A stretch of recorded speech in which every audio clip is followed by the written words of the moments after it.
Hoje nós vamos começar uma série de mensagens no livro de Gálatas. Eu acredito que vai ser uma bênção. Amém? Amém. O tema da mensagem de hoje é Não Há Outro Evangelho.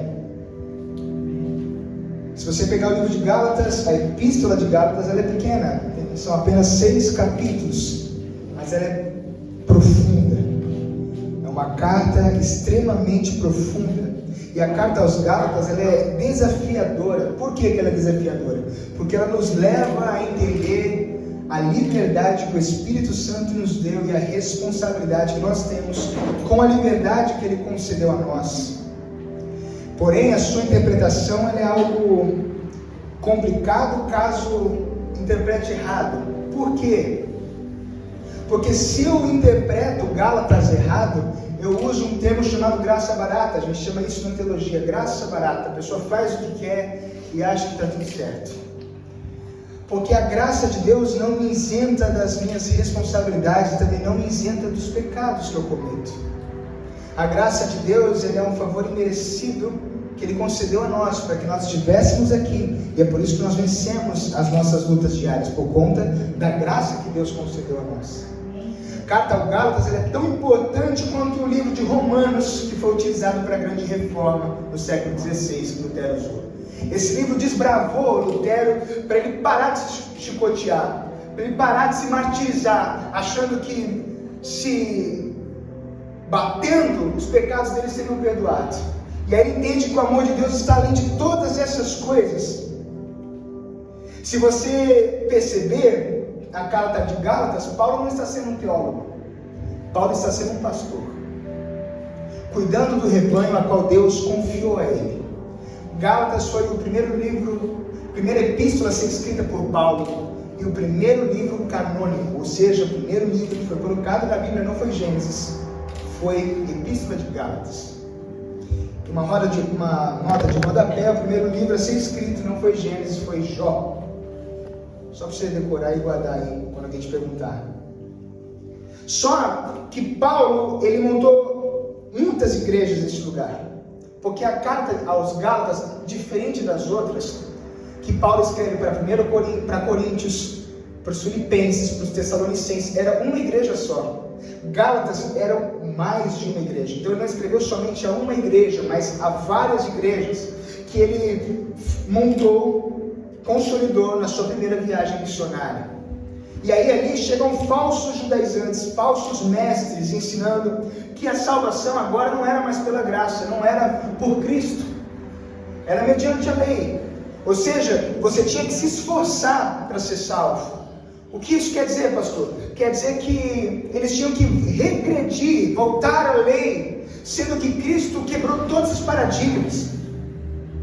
E os que se renderam perante esses novos ensinamentos, eles estavam se desviando do Evangelho da verdade. Ou seja, ao invés de estarem progredindo, eles estavam dando passos para trás. Por quê? Porque Cristo nos libertou de todas essas coisas. E você vai entender no decorrer da mensagem perante o que eu vou dizer perante a lei. Pois se a salvação ela é mérito meu, aonde fica Cristo nisso? Se a salvação é por conta da lei, ninguém vai ser salvo. Por quê? Tiago diz que se eu tropeço em uma vírgula, eu tropeço em todos os mandamentos. Como bem você sabe que não tem como servir a Deus de modo à la carte. Ou eu sirvo Ele por completo, ou não tem como servi-lo. Não tem como eu pegar aquela lei que eu acho mais bonitinha, não, amar o próximo, deixa para lá. O não assassinarás eu sigo, agora o outro não. Não tem como, ou a gente segue tudo, ou não tem como seguir nada. Porém, o grande problema disso tudo é que alguém que entra na igreja acha que tem uma cartilha de não faz isso, não faz aquilo, não faz aquilo, não faz isso, não faz isso. E é um grande problema, porque a pessoa ela segue uma lista de não, que ela não pode fazer, e ela nem sabe por que ela não pode fazer. Tem que usar saia até o pé. Por quê? Tem que usar. Então eu uso. Não pode fazer o bigode, então eu faço o bigode. Não pode depilar, não depilo. Não pode usar camiseta no público, não uso. Por quê? Não pode. É pecado, onde está isso? São inúmeros de cartilhas que a gente chega, não pode fazer isso, isso e aquilo. E por que a gente não pode? A grande diferença que Paulo está ensinando é que nós não fazemos não por causa da lei, mas por causa que a graça nos convenceu que viver com Cristo é viver na contramão das nossas vontades. E eu não faço porque eu tenho medo da lei, eu faço porque eu amo a Deus. Há uma grande diferença, o peso muda, o nível de intimidade e de responsabilidade muda. Se você perguntar para a maioria das pessoas que lá fora, né, vamos jogar lá para fora para nos trazer aqui para dentro. Por que você quer ir para o céu? Porque o inferno é cruel. E quando eu quero ir para o céu porque eu tenho medo do inferno, eu não estou nem aí para Deus. Porque eu estou interessado no meu bem, no meu próprio interesse. Não importa se eu vou estar no céu ou no inferno, eu só quero estar num lugar onde eu não vá sofrer. Se Deus vai estar, se é o capiroto que vai estar, eu quero estar lá. Não sofrendo, está tranquilo. Não vai longe, você já viu muito slogan, vem aqui e para de sofrer. Já viu a igreja que faz isso? Existe isso? Não tem como. Vem aqui que sua vida vai mudar de um dia para o outro. Muda. Pô, mudar para pior, às vezes para melhor, mas não muda assim fácil. A nossa vida é uma luta todo dia. Eu gosto de uma frase que diz, se está muito fácil, está errado. Não é? Ah, está muito fácil a minha vida, tem alguma coisa errada. Pode olhar para Deus e falar, Senhor, e aí, o que está acontecendo? É o diabo que está governando a minha vida. Está muito fácil, não tem uma luta, não tem ninguém falando mal de mim, não tem nada. Mostra alguma coisa. Não, está muito fácil, complica. Então, Paulo, ele monta algumas igrejas, está lá em Atos 13 e Atos 14, 25. Ele monta a igreja na Antioquia, da Psídia, Icônio, Listra e Derbe. Então, quando ele escreve essa carta, ele está direcionando a essas igrejas, para esse povo todo. Paulo está longe já, não está mais perto. Então, Paulo não está debatendo com os homens face a face. E aí, eles estão deitando e rolando, porque as pessoas se interessaram pelo falso evangelho, porque é atrativo. E por incrível que pareça, o ser humano gosta das coisas complicadas. Quanto mais coisa difícil tem para ele fazer, aí que ele quer ver Deus. Tem igreja que eu vejo no Facebook, gente, fico maluco com igreja de pastor de amigo meu lá em São Paulo. Rapaz, vai fazer a ceia, coloca o kippah, a esposa coloca os negócios aqui, judaizando tudo que não precisa. Não há necessidade dessas coisas. Tem gente que vai casar e entra com um talent em cima, assim, meu Deus do céu, onde vai esse ser humano? É casamento. E nem judeu é, a gente não precisa mais dessas coisas. Mas por que eles fazem isso? Para mostrar que eles são espirituais? Para que Deus está se manifestando neles? Só que Paulo faz de tudo para defender o evangelho verdadeiro por ele pregado. Paulo defende o evangelho que ele prega. Nós temos que defender o evangelho qual nós pregamos. Existem 613 leis no Antigo Testamento que todo judeu seguia. 365 são ordens e 248 leis são proibições. É lei demais. E claro que ninguém consegue cumprir tudo. E eles não queriam que os gentios que se converteram, porque Paulo foi pregar aos Gálatas e eram gentios que se converteram. Eles queriam que eles se circuncidassem, que eles guardassem o sábado, que eles fizessem, comessem isso e não comessem aquilo outro. E Paulo dizendo, não precisa nada disso. Paulo teve até discussão com Pedro, não precisa circuncidar mais, porque é o nosso coração. Nosso coração é circuncida, não é mais a nossa genitália, não tem mais a ver com essas coisas.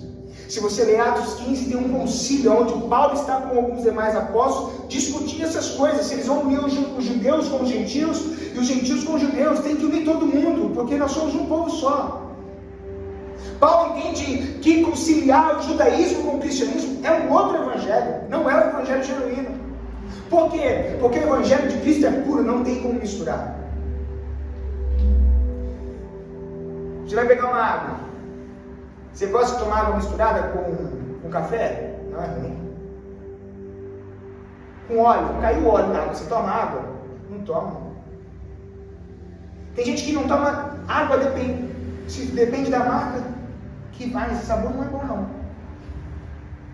Vamos, toma água de qualquer jeito, sendo água, mas tem gente que não toma, porque sente sabor, não é?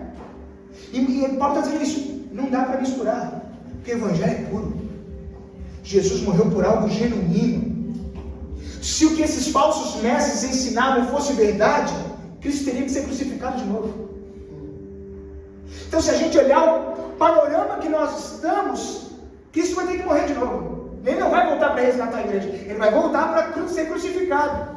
Porque é como se nós estivéssemos regressando, voltando no tempo. E aí não tem sentido, se eu acredito que a lei faz eu ser salvo, não tem sentido eu cantar Maranata. Não tem sentido eu cantar que eu quero vê-lo no céu. Tem sentido eu cantar, eu quero que meu Messias venha para ser crucificado e levar sobre si os meus pecados. Tinham tantas doutrinas causando insegurança que o progresso espiritual dos Gálatas não avançou. Então entenda, muitas pessoas não progridem espiritualmente. Por quê? Porque estão colocando peso onde não tem. Estão colocando doutrina aonde não tem. Por isso que Paulo diz que a letra mata. Quem já escutou isso? Não estuda muito, não estuda teologia, porque a letra mata. Já escutaram isso? Aí a pessoa o quê? Não sei noção, não entende nada da Bíblia. Paulo não disse sobre teologia. Paulo disse sobre a lei. A lei ela mata. Mas a lei com a graça não mata. Eu não posso nunca separar a lei da graça. E nunca posso separar a graça da lei. Mas se a lei for sozinha, ela mata. Por que ela mata? Puxa na sua cabeça os 10 mandamentos. Não matarás, que no hebraico original é não assassinarás. Você já matou alguém? Já tirou a vida de alguém? Não? Certeza? Tem certeza que você nunca deu uma matadinha a alguém? Nunca? Condenado, irmão. Todo mundo já está no fogo do inferno.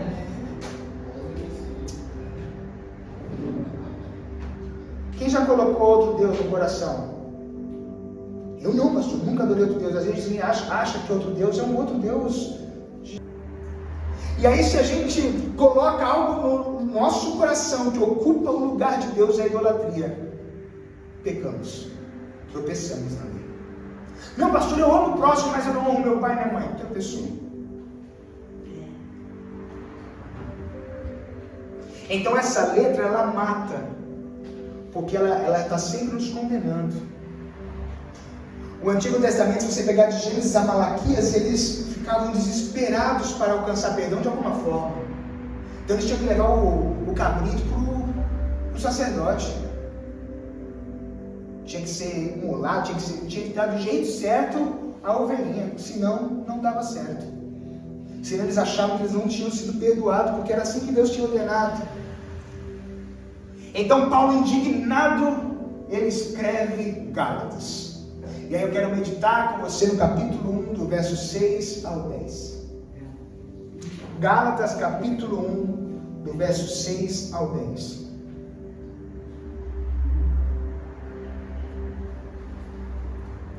Você encontrou, diga amém.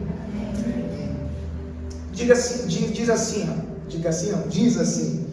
admiro-me que vocês estejam abandonando tão rapidamente aquele que os chamou pela graça de Cristo para seguirem outro evangelho, que na realidade não é o evangelho. O que ocorre é que algumas pessoas os estão perturbando, querendo perverter o evangelho de Cristo, mas ainda que nós, ou um anjo dos céus, pregue o evangelho diferente daquele que pregamos a vocês, que seja amaldiçoado. Na sua Bíblia está anátema. Anátema no grego significa amaldiçoado por Deus, é uma divindade, é amaldiçoado por uma divindade, por isso que Paulo escreve anátema. Então, se na sua tradução tiver amaldiçoado, é nesse sentido, não é amaldiçoado por qualquer outra coisa, é amaldiçoado diretamente por Deus. Como já dissemos, agora repito, se alguém anuncia a vocês um evangelho diferente, daquele que já receberam, que ele seja amaldiçoado. Acaso busco eu agora a aprovação dos homens ou a de Deus? Ou estou tentando agradar a homens? Se eu ainda estivesse procurando agradar a homens, não seria servo de Cristo. Perceba que a atmosfera espiritual que Paulo está escrevendo está sob ataque. Há um peso espiritual. Toda vez que a gente vai brigar por uma doutrina correta, brigar pelo evangelho, lutar pelo evangelho, há um peso espiritual. E aí nós estamos diante de uma igreja que está sendo seduzida pelos falsos mestres. Eles são embaixadores do engano. Eles não têm medo de falar a mentira, eles não têm medo de pregar a mentira. É como se eles pegassem a cruz, amassassem e jogassem fora. Essa cruz não serviu para nada. Isso que Paulo está pregando não serve para nada. Não tem sentido, porque quem não é sensível ao Espírito Santo ou não está atento não consegue entender algumas coisas. Por quê? Porque as coisas espirituais, elas são para as pessoas espirituais. Não tem como. Tenta explicar para alguém que nunca orou na vida sobre graça. É difícil. Não vai longe. Se a gente chegar aqui e eu perguntar para você, me explica a Trindade. É um dos assuntos mais difíceis de explicar sobre a Trindade. Como que três eles são? Como que Deus, Pai, Filho e Espírito Santo, cada um tem a sua função, mas eles são a mesma pessoa. Quem que eu adorava no Antigo Testamento? Quem que eu adoro antes e depois? E agora? Com o Filho. Agostinho não conseguiu explicar, porque é um assunto complicado. Eu acredito que tem assuntos que só Deus vai explicar para a gente no grande dia. Senta aí, cabeção, que eu vou te ensinar como que é. Você dificultou demais. As igrejas estavam se rendendo ao outro evangelho, o evangelho cheio de peso, cheio de jugo. Não dá dor no coração quando você vê alguém carregando o evangelho pesado, cheio de jugo, a pessoa tem medo de Deus. E aí Paulo escreve lá, admiro-me. Paulo era muito educado.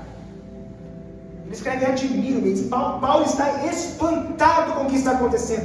Admiro que vocês estejam abandonando tão rapidamente aquele que os chamou pela graça. Como que vocês estão abandonando o Deus que chamou vocês pela graça? É como se ele tivesse dito, como que vocês estão abandonando aquele que no alto do madeiro os chamou para regredir, voltarem à lei. Vocês começaram tão bem, estão indo agora tão mal. Viveram coisas inefáveis e estão abandonando para seguir um outro evangelho. Às vezes acontece isso conosco, a gente olha para isso e fala assim, meu Deus, que absurdo, mas acontece isso conosco, nós começamos às vezes tão bem. E a gente vai se afastando de Deus. A gente viveu tantas coisas, quem aqui nunca teve uma experiência com Deus? É algo lindo, e às vezes a gente quer de novo, a gente faz tempo que não sente, não vive aquilo, e fica agoniado. Aí está no culto, a outra pessoa lá está chorando. Aí você fala, meu Deus, por que ela chora e não chora? Mas ela está chorando, está a conta atrasada, mas você não quer saber, você quer chorar também. E aí, e quando a gente fica mais agoniado, é quando a pessoa chega e fala assim, meu Deus, eu senti a presença de Deus, eu não aguentei, chorei e caí, de joelho. Meu Deus do céu, onde esse Deus estava que eu não estava do lado?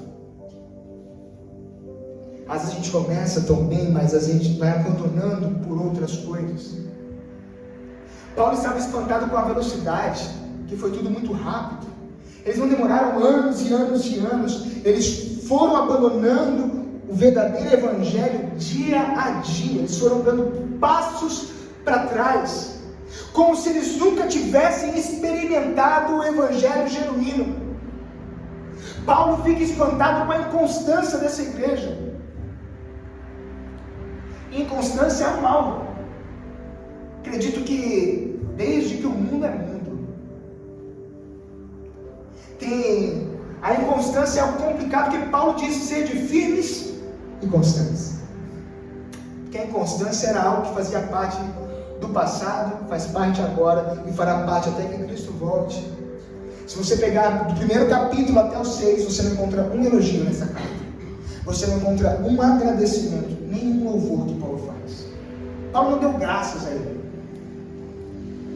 Paz, graça e paz, gente. Paulo não deu isso. Paulo começou defendendo o seu apostolado. Está lá no versículo 1 até o 5. Defendendo quem ele era em Deus. O Deus o que havia chamado. E aí Paulo fica espantado. E sabe que eu me admiro, a gente não fica espantado com as atrocidades que estão acontecendo. Daqui a pouco a gente não vai poder pregar mais a verdade. Não vai poder falar que é errado, é pecado. Eu não pode, pastor, que você é preso. Irmão, você é preso. Eu não tenho nem faculdade. Né? Vou dormir lá com todo mundo jogado. Melhor do que dormir com a consciência pesada e não ter pregado a verdade. Aleluia, porque não é você, né, irmão? Né? Mas graças a Deus que ela vai levar janta pra mim, né? Né? Macarrão, alho, óleo e linguiça, glória a Deus. Você para pensar que a gente não pode. Daqui a pouco você não pode mais. Eles pegam um trecho de pregação e invertem tudo. É como se nunca lessem a Bíblia e achassem entender mais o que ele já leu. É igual aquele ser humano que não trabalha na sua área, mas ele acha que sabe mais do que você, que está o dia inteiro naquela área. Quer dar opinião, mas você nunca atendeu ninguém, você nunca fez isso. Como você sabe disso aqui? Eu sei, não sabe. É esse mundo que a gente vive. Que tem que ficar pensando no que vai falar, por meio de processo, por meio daquilo outro, e a gente não está se espantando. E a igreja não está se posturando. Os pastores eles estão pregando que você vai dar a volta por cima. Que você tem que dar dinheiro porque Deus vai virar o teu cativeiro financeiro quando você faz um voto. Que você faz um voto e Deus te cura no outro dia. Eles não estão preocupados com o que está acontecendo, que eles acham que não vai enfrentar.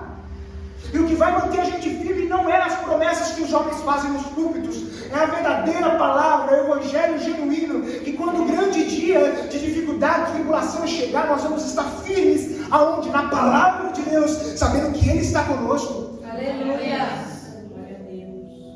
Eles estavam num processo de infidelidade, eles eram vira-casacas religiosos.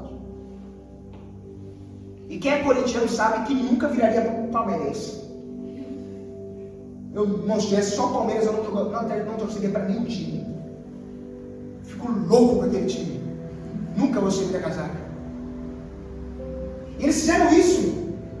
E Deus me colocou onde? Uma família cheia de palmeirense. Na fase que meu time só perde. Quanto mais eu oro pelo Corinthians, mais dá ruim. Não parei de orar. Verdadeiro, eu não oro pro time, não. Só uma brincadeira. E aí você... mentira.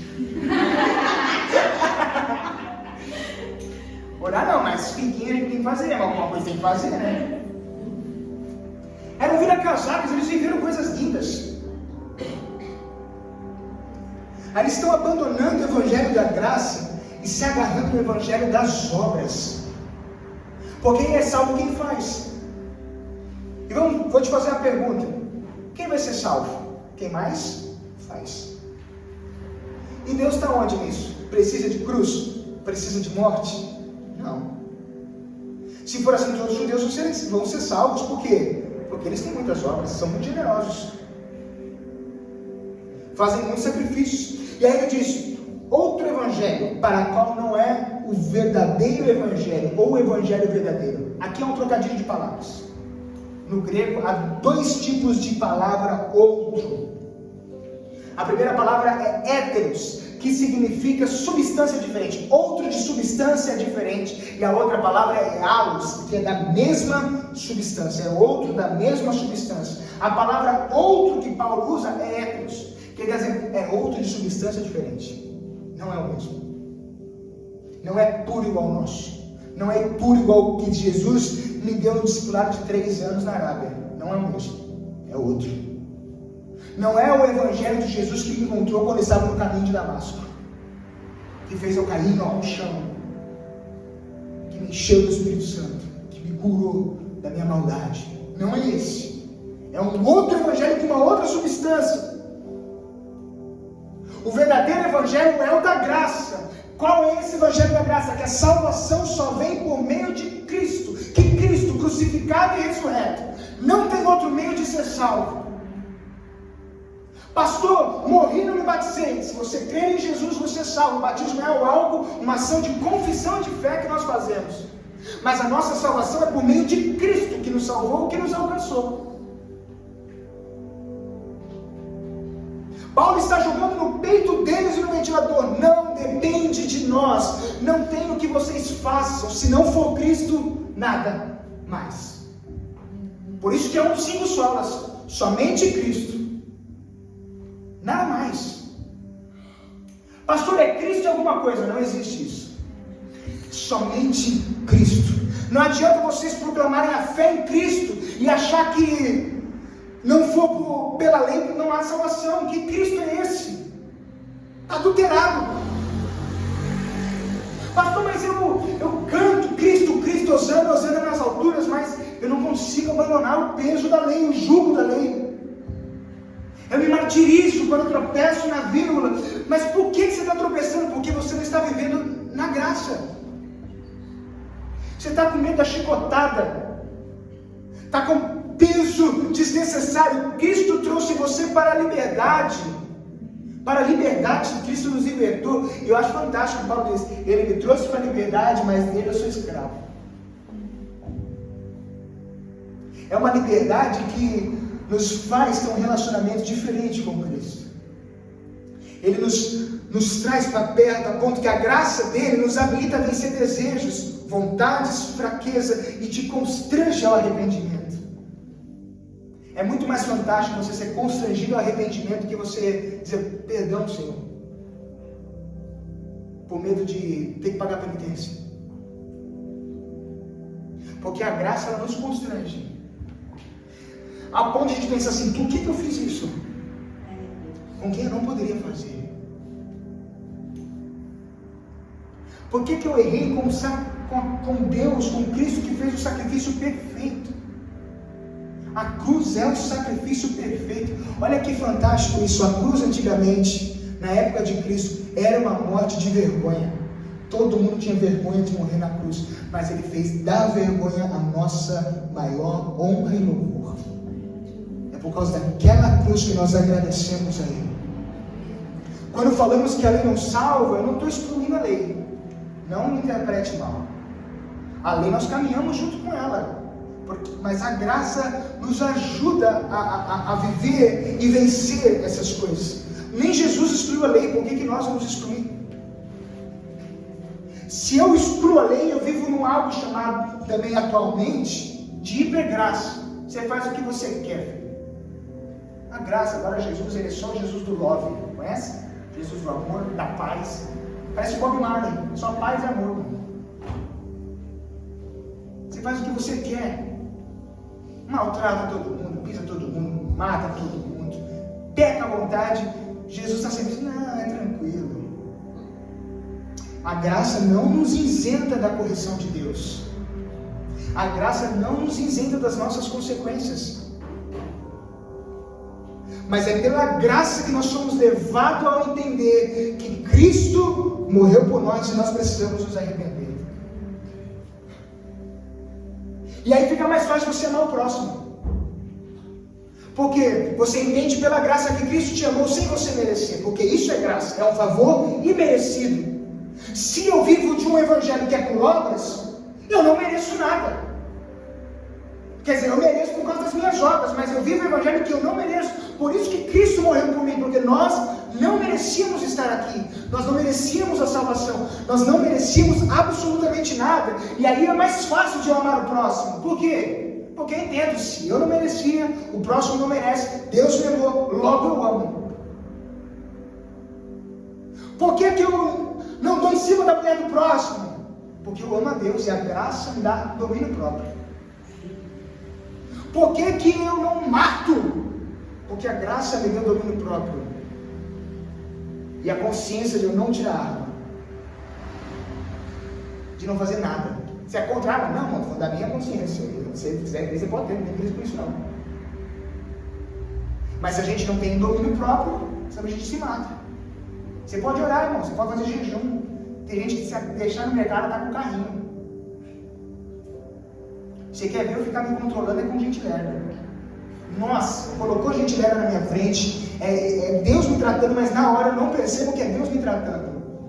E eu estou assim há 27 anos, e Deus tentando falar, seja mais paciente, filho.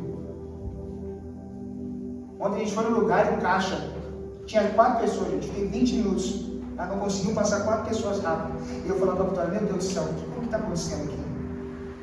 Cadê o gerente? Resolver essa situação? Estou dirigindo, tem um ser humano lerdo. E eu oro, Deus, se me dá condições, eu vou colocar uma pazinha embaixo do carro e eu vou jogar esse ser humano na minha frente, lá para trás. É Deus me tratando, eu não entendo. E a gente não entende essas coisas. Ele fala, quando você tiver domínio próprio, fica mais tranquilo as coisas. A graça nos faz entender essas coisas. Pois eles pregavam que se você cumpre a lei, você é salvo e abençoado. Você já ouviu isso?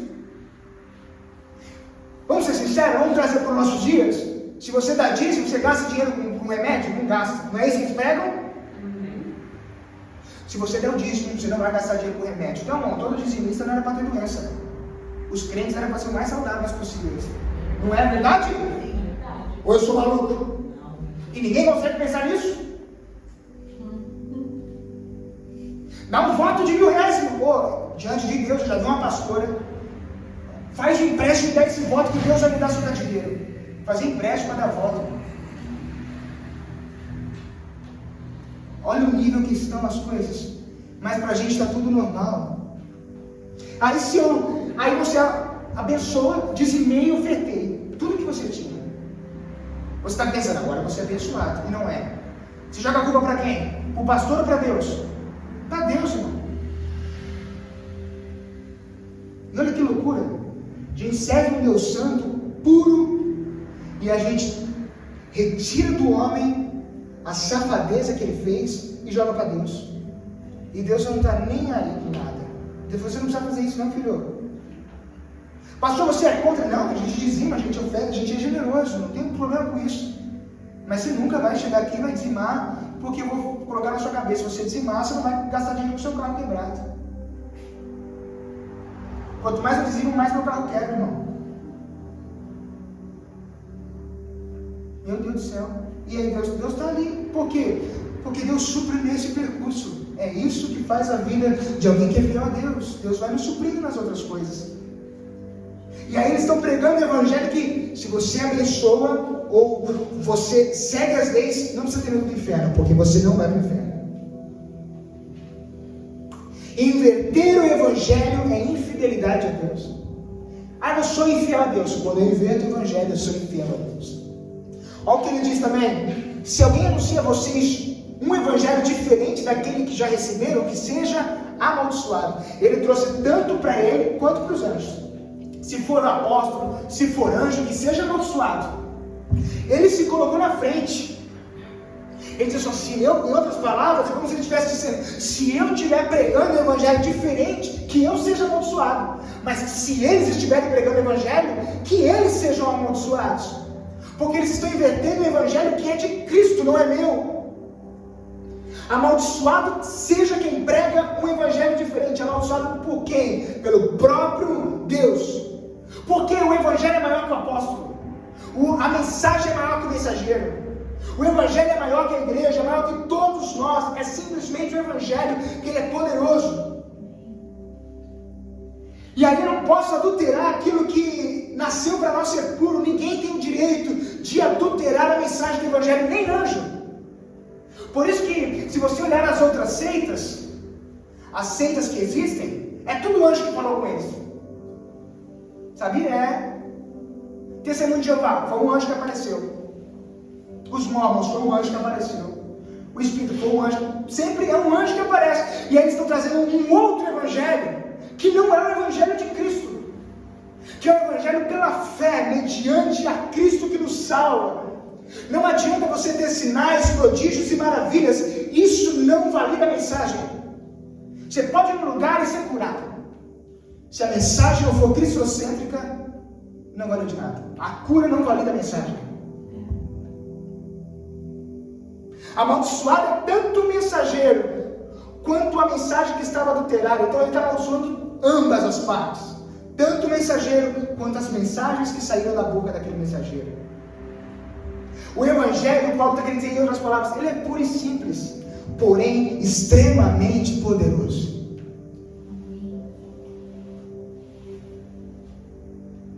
Os mesmos que ouviram o sermão de Paulo são os mesmos que estão retrocedendo para o cristianismo sem Cristo. Um evangelho sem a graça. Mas gente, para pensar, as mesmas pessoas que ouviram o evangelho verdadeiro e se converteram, estão dando ouvidos às outros evangelhos que não levam a lugar nenhum. É como se Paulo não tivesse feito absolutamente nada. E aí Paulo, no final que nós lemos, Ele bate o martelo dizendo: se ainda estivesse procurando agradar homens, eu não seria servo de Cristo. O que está querendo dizer com isso? Quem quer agradar vocês é servo de vocês e não é servo de Deus. Por que Paulo está falando isso? Porque eles estavam dizendo que a mensagem de Paulo era uma mensagem boa aos ouvidos. Então ele tinha público, porque a mensagem dele era fácil de viver. Por que era fácil de viver? Porque Paulo está pregando o evangelho da graça. Para pensar comigo.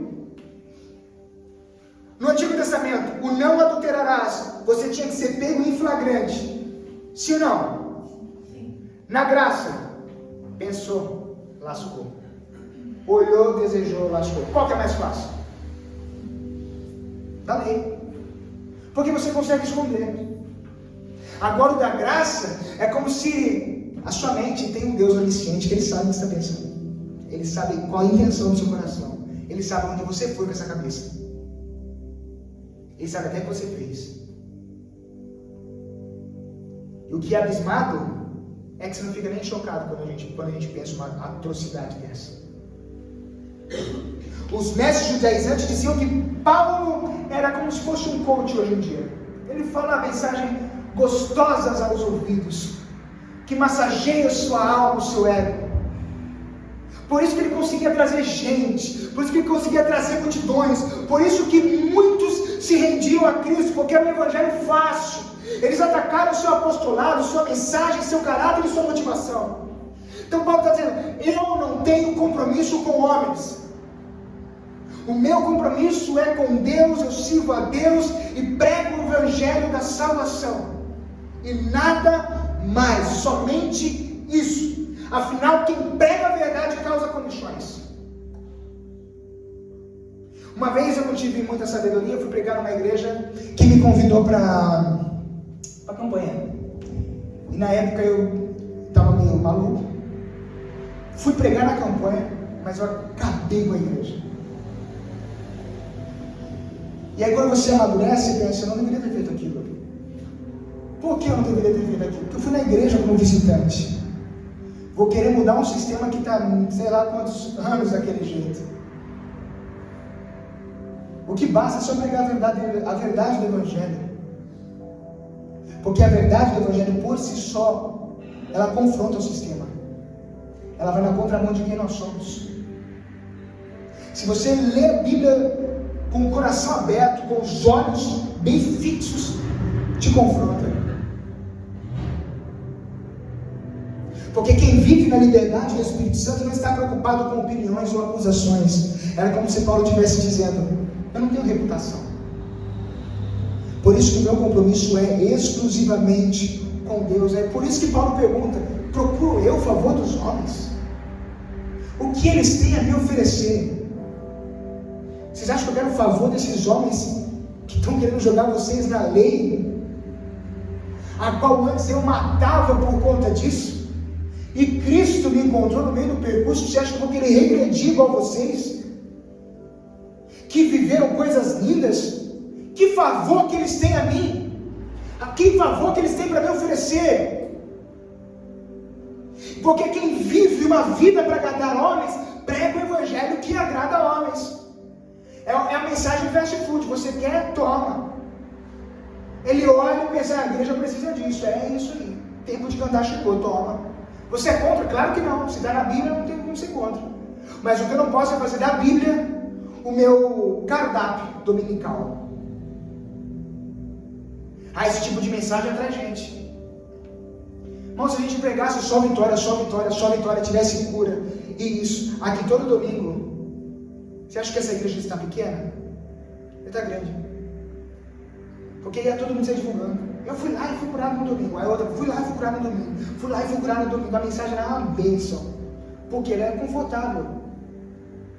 Quem está vivendo dias difíceis, diga amém. Amém. Aí você chega aqui e todo domingo eu tenho uma palavra que massageia seu ego. Só que você está vivendo dias difíceis, mas você também pisa na bola com Deus. Quem pisa na bola com Deus aqui, diga amém. Amém. Só que aí essa mensagem não está nem aí se você pisa na bola. Não está nem aí com o seu pecado, não está nem aí com nada. É muito confortável. você chegar no seu serviço cheio de esperança, mas seu chefe vai estar lá e ele não vai estar me dando esperança com você. Às vezes você vai estar igual a Clarice, fardada, e o seu chefe vai estar revoltado. E se você não tiver sabedoria, você joga seu chefe do 15º andar. É a probabilidade. Dá 2 dias trabalhando. Meu Deus, depois de um mês ela vai atacar ele. Se você analisa essa situação, você percebe que se eu estiver longe da graça de Deus, eu vou continuar falhando com Ele. A graça nos faz livre do pecado de nós mesmos e nos faz ser servo de Cristo. Você prefere ser escravo do que do seu pecado, da lei ou de Cristo que nos faz vencer todas essas coisas? Alguém que é servo de Cristo não precisa de elogios, não precisa de autoaceitação, não precisa de aceitação externa. Quem é escravo de Cristo não faz nada para se aparecer. Paulo não pregava para as pessoas elogiarem. Paulo não pregava para as pessoas bajularem ele.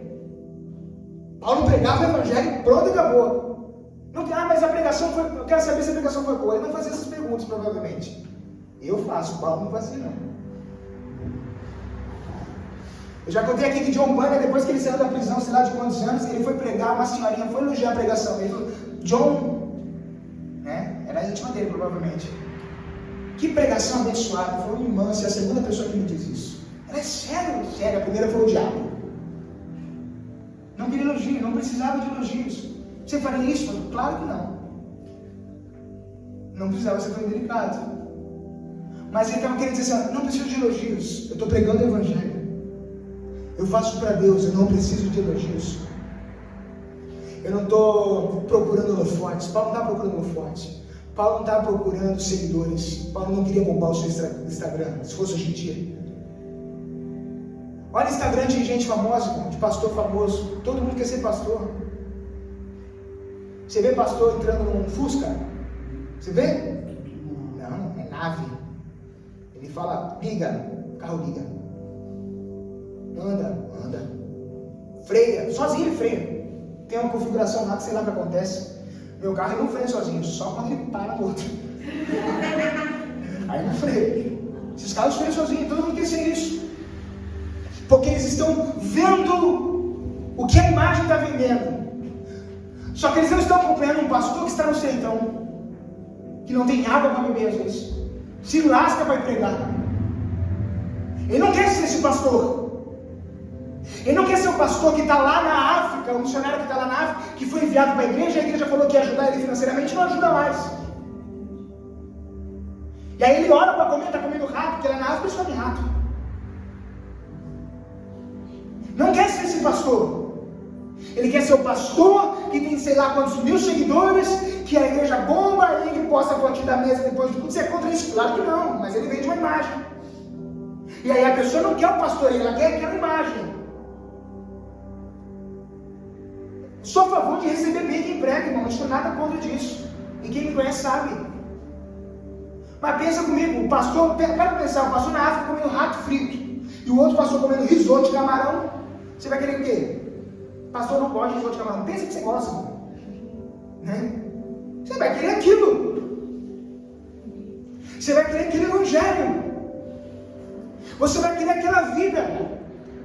E aí alguns postam, eu era lascado, Deus mudou, Deus me prometeu, Deus cumpriu. Mas não é para todo mundo isso. Eu não estou procurando lugar de destaque, eu não procuro isso. Gálatas, eu não procuro essas coisas. Eu quero só pregar o evangelho, apenas servir a Deus, eu sou apenas servo de Deus. Independente do que eu faça, eu sou apenas servo de Deus. Tem gente que só é servo de Deus com o microfone na mão. Tem gente que só é servo de Deus com a vassoura na mão. Tem gente que não consegue ser servo de Deus sem ter atividade. Porque a pessoa acha que ser serva de Deus é estar em serviço. E você está em serviço a todo tempo. É ou não é? Os homens aqui sabem quem já se alistou no exército e orou para não entrar no exército. Não, eu orei. Maluco. pro mato. Eu ia morrer, irmão. Eu ia viver preso, comendo batata. Batata é gostoso, mas nem assim do jeito que eu gosto da batata. Não ia conseguir. Orei. Só que aí tava lá, sei lá se é sargento, que é aquela coisa. Aí ele disse, pessoal, vocês são dispensados, mas se surgir uma guerra, vocês vão ser chamados. Pensei, se surgir uma guerra, a gente vai ser chamado, ninguém foi treinado aqui, quem vai morrer primeiro? Mas é a gente. Então agora a gente tem que orar para não ter guerra. Agora a nossa oração muda. E graças a Deus não tem guerra. Porque você acha que se... a gente não... O que ela falou?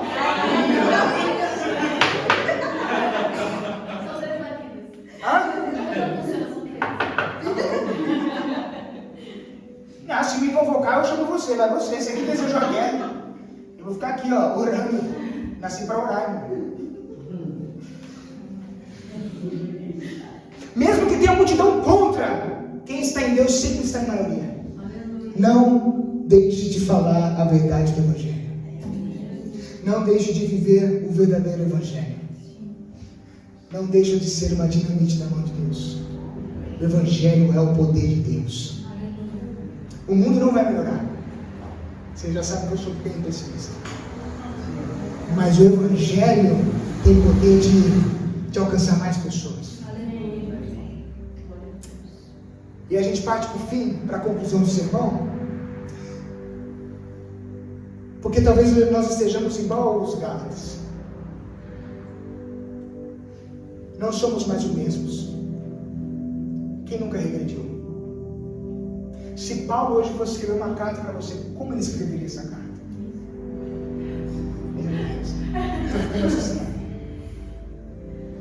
Se Paulo fosse comparar o seu ontem com o seu hoje, o que ele escreveria para você?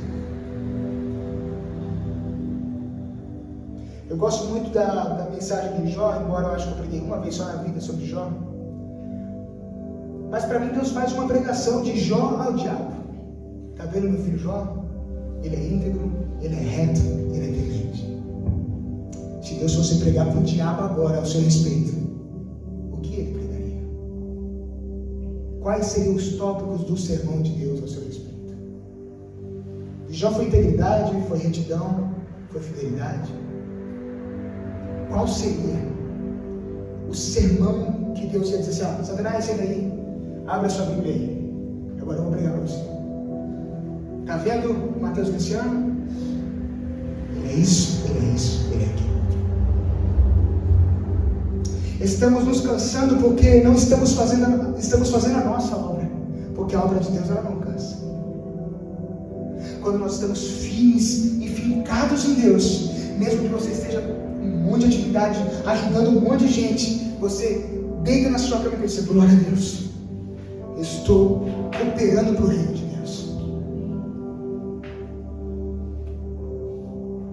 E por que a obra de Deus não cansa? Porque a graça dele nos sustenta, nos impulsiona e nos leva para onde Ele quer ir. Deus é um Deus de comunhão, não é um Deus de medo, é um Deus para você chamar de amigo, é um Deus para você chamar de Senhor, e também é um Deus para você chamar de Pai. Jesus disse, Pai nosso que estás no céu, não era o Pai só dele, era nosso. Existe um Pai no céu que nunca se esqueceu de nós. Quem experimentou essa graça irresistível que vem de Deus, não pode querer andar sob o peso da lei. Essa noite, é a noite que Deus quer reacender a chama da paixão que nós temos por Ele. É a noite que eu espero que Deus hoje fale ao teu coração quem você é. E te pegue pela mão e puxe de volta ao eixo. Paulo não queria que os Gálatas se desviassem. Paulo queria que os Gálatas voltassem. Paulo não queria que eles deixassem de buscar o Deus verdadeiro e viver da maneira que tinha que ser vivida com Deus. Por isso que Paulo diz, eu não consigo ler as cartas de Paulo ele com ódio, com raiva, com ira. Mas mesmo que as palavras sejam duras, eu consigo enxergar nele ternura, amor.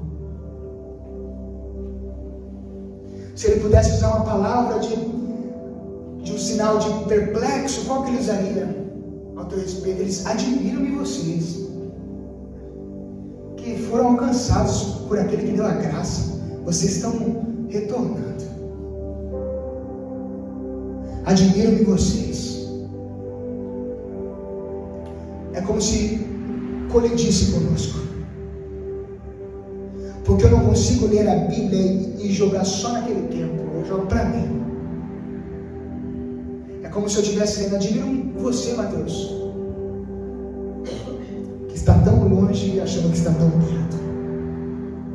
Eu acho que esse é o pior tipo de coisa, quando a gente acha que está perto, mas a gente está longe. Admiro-me você, Mateus, que está lendo a Bíblia preocupado com o próximo sermão. Admiro-me você, Mateus, que inverteu as ordens. O que Deus escreveria, o que Deus falaria para nós agora. Você não sente saudade de quando você chorava por causa da presença dele? Você não chorava porque estava passando necessidade. Você não chorava porque estava passando problema. Você chorava porque a presença dele invadiu a sua vida. A minha oração hoje à tarde que nós tivemos aqui, eu disse: Deus, não deixe os meus olhos mais secarem. É muito ruim você estar com quem está chorando por causa da sua presença e você não sente. Não que eu tenha necessidade de sentir, mas é o meu melhor amigo. É tudo que eu tenho. Eu não merecia absolutamente nada, a gente não merece nada e a gente falha com ele.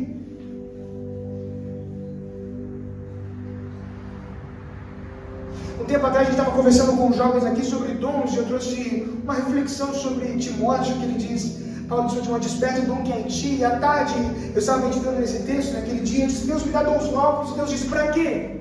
Para dormir igual aos outros? Para você deixar esquecido, que está preocupado com coisas que não necessitam de se preocupar. Paulo planta, Paulo rega, mas quem dá o crescimento sou eu. Você está preocupado com coisas que não necessitam se preocupar mais.